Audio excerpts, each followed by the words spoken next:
this is your foot position for a frontside 360 shove it. You want your front foot slightly angled, basically in the center of the nose. And then your back foot wants to be nestled in against the kick tail, right at the back end of the board. Not on the very end of the tail, not kind of past the truck, just nuzzled in. I like to be able to feel the curve of the kick tail go up the side of my back foot for this one. The reason I put my back foot right here, nestled up against the kick tail, is pretty straightforward. From here, you might be able to get a bit more power, but the back end lifts way too far up. I've also seen some people do it with their foot barely hanging on one side or the other. And the problem with that is, again, you don't get control and it has a tendency to flip. From back here, not only can you steer the board more carefully through the rotation, but your back foot can stay with it, controlling it and stopping it from becoming unbalanced in the air.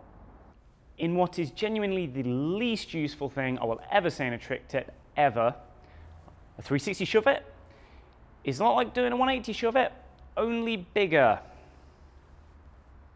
Now, I've actually seen trick tips who have basically only said that. I'm going to try and expand on it and explain a few bits, but I felt like it was important to, state the elephant in the room before I go any further.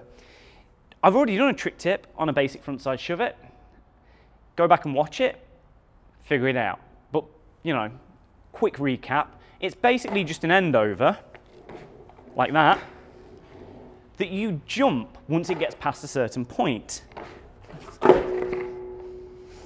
Now the 360 shove it, again, obviously, is that principle extended. The biggest difference is obviously how fast you go into it. And I don't just mean how much you push out with that foot and how much you pull back with this one, but how much energy you get into it. Rolling at a slow speed makes this very difficult. Because you've got to jump forward. The board is traveling an extra board length. That's assuming you can even get it to spin that much at such a slow speed. This is one of the many tricks where going faster is what's going to make this work. As a case in point, I'm going to do, or at least try to do, 2 360 shove-its in a row. Once going away from camera, once coming back. The first one is at a very slow speed. And this is what I think a lot of people will try and do this at to begin with, because they're scared, and I understand that.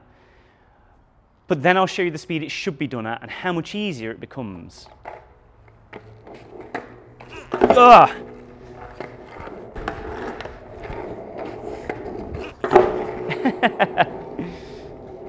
So once you've got the foot placement right and you've come to terms with the speed that you're going to need going into this, the movement is pretty straightforward, especially if you can already end over and already do 180 shove-its.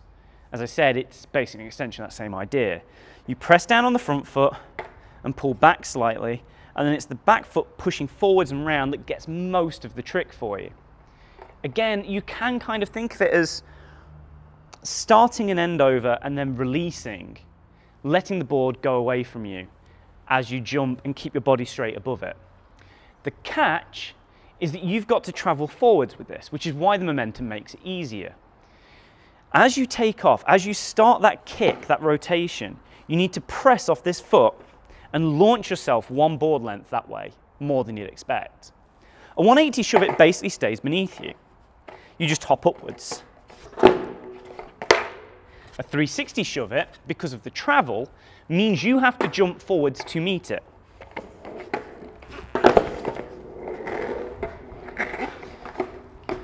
Now you'll also notice the back foot, as it goes round, it stays close to the board. It's part of the reason it's so far back. It's basically skimming above it. That stops it flipping, but also it means that you're going to come down back foot first, let's say 95% of the time.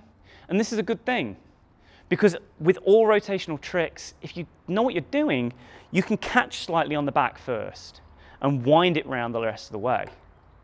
Now, I won't be able to do that, not intentionally, not unintentionally, because I've done 540s for a long time. And this is like the worst humble brag, but restraining the power, coming back to 360 is quite tough. Apparently Pierre, as in Pierre-Andre, could never do 360 shove-its after he learned 5s. It's tough going back a stage. But when I was learning them, that certainly came in useful. Just let the back foot get it first and don't worry about the front. Just let the front come down naturally where it wants to, about shoulder width apart.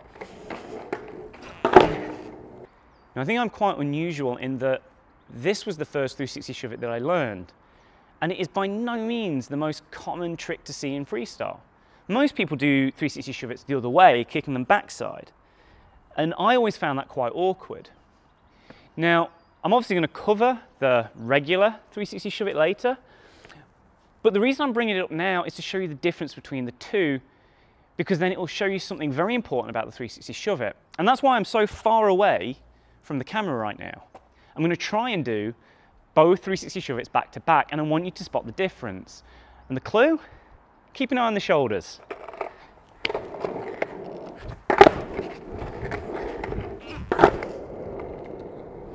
Hopefully what you'll take from that last clip is the difference in my upper body positioning.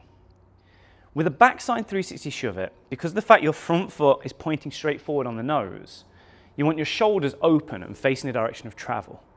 That means that most of the 360 shove it going that way comes from the legs. It's this kick back, throwing it that way. You don't have much freedom of motion up here. With a frontside 360 shove it, that's totally different. Your whole stance changes. You're completely side on and your shoulders are perfectly in line with the board. What that means is that you can use your whole body, top to bottom, to throw this trick. If you watch someone doing a 720 shove it frontside, as far as I'm aware, no one's gone bigger than that going frontside yet. But you can see this principle come into play in a big way. There's a lot more twisting of the upper body. It's almost like watching shot put or hammer throw in the Olympics. You know, you see these people, giant weights, and they compress and turn, and then everything throws upwards and out, generating a lot of rotation and a lot of energy. And that's what happens with frontside shove it's. You wind up, you bring this shoulder all the way back, and then you throw forwards. And at just the right point, you swap your weight to the front foot, just enough to get the back wheels clear, and you let your back leg throw it round as you jump forwards to meet it. Now, obviously you're not going to need that much torque to get a 360, but the principle still applies. Bring your back shoulder back, wind up slightly, and then you can throw. You'll also notice, and I was quite surprised that I did this, I've not done it for a while, as I rolled into the frontside 360 shove it, I tic-tac slightly. It was a totally unconscious movement, but one that I learned a long, long time ago. I only did it there because I didn't have the speed to do it without the tic-tac. But the tic-tac doesn't just get me moving forwards, it also helps generate this rotational energy. As I tic-tac like that, I'm twisting my upper body into position where I can then throw. So if you're struggling to get the full rotation, bear that in mind. Don't just throw your legs, don't just throw that round, get your whole body into it. And if that still isn't enough, embrace the tic-tac, at least to begin with. That extra bit of rotation will get you ready, it'll prime you up ready for this big throw. Later on, once you can do them clean, and you can do them rolling faster, you won't need the tic-tac. But it's very, very useful when you're just starting out.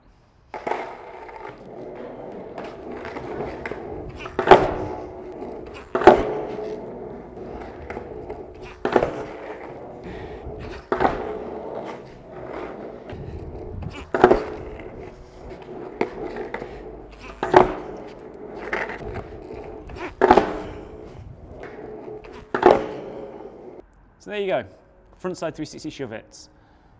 One of my favorite tricks of all time, actually, but there's not a lot else to say about it.